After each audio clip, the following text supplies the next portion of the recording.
કે લિંબાયત વિસ્તારમાં રહેતી એક 19 વર્ષની છોકરી એની બાજુમાં જ રહેતા એક જ સોસાયટીમાં પડોશમાં રહેતા એક છોકરાની સાથે પ્રેમ થયો હતો, પણ એ છોકરો સગીર હતો અને એ છોકરો 17 વર્ષનો હતો।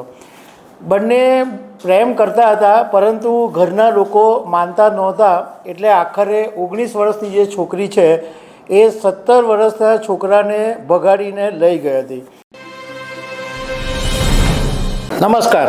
સુરતમાં થોડાક દિવસ પહેલાં પૂણા વિસ્તારની એક શિક્ષિકા સગીર છોકરાને ભગાડીને ગઈ હતી, એ ભારે ચર્ચાનો વિષય બન્યું હતું। અને હવે લિંબાયતમાંથી એક એવો કિસ્સો સામે આવ્યો છે કે 19 વર્ષની એક છોકરી સગીરાને ભગાડીને લઈ ગઈ હતી, પરંતુ પોલીસે બંનેને પકડી પાડ્યા છે।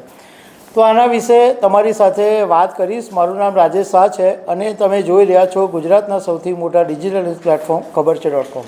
સુરતની અંદર એક કિસ્સો બહુ ચર્ચાનો વિષય બન્યો હતો કે એક શિક્ષિકા હતી, એના વિદ્યાર્થી કે જે એની પાસે ટ્યુશન ભણવા આવતો હતો એ છોકરાને ભગાડીને લઈ ગઈ હતી અને પછી રાજસ્થાન પાસે પોલીસે પકડી પાડી હતી અને એને સુરત બી લઈ આવ્યા અને એ પછી તો ઘણી બધી વાતો બની। પરંતુ આજે એ કિસ્સાની વાત કરીશ કે લિંબાયત વિસ્તારમાં રહેતી એક 19 વર્ષની છોકરી એની બાજુમાં જ રહેતા એક જ સોસાયટીમાં પડોશમાં રહેતા એક છોકરાની સાથે પ્રેમ થયો હતો, પણ એ છોકરો સગીર હતો અને એ છોકરો 17 વર્ષનો હતો।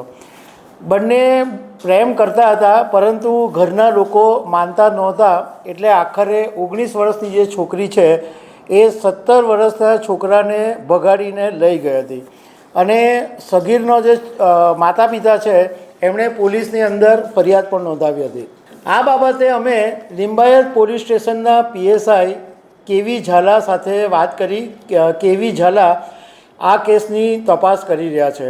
તો એમણે એમ કીધું કે છોકરો અને છોકરી બંને એક જ સોસાયટીમાં રહેતા હતા અને આજુબાજુમાં જ રહેતા હતા, બંનેને પ્રેમ થઈ ગયો હતો અને છોકરી 19 વર્ષની છે અને છોકરો 17 વર્ષનો છે, સગીર છે અને બંને જણા ભાગીને ગયા હતા અને આ છોકરી છે અને છોકરો બંને પહેલાં ઉજ્જૈન ગયા હતા અને 50 દિવસ સુધી મહારાષ્ટ્રના જલગાંવમાં એક ઝૂંપડામાં રહેતા હતા।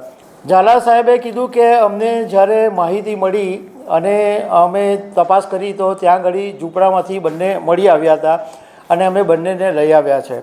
સાથે એવું પણ જાણવા મળ્યું કે આ લોકો ભાગતા પહેલાં છોકરી એના ઘરેથી સોનાનો પેન્ડન્ટ લઈને ગઈ હતી અને છોકરો એમના ઘરમાંથી 25,000 રૂપિયા લઈને ગયો હતો, પરંતુ હવે પકડાઈ ગયા છે, પોલીસ એમને લઈ આવી છે અને છોકરીની સામે પોક્સોનો ગુનો દાખલ કરવામાં આવ્યો છે। તો દર્શક મિત્રો, આવી અનેક વાતો સાથે અમે તમને મળતા રહીશું। Thank you very much.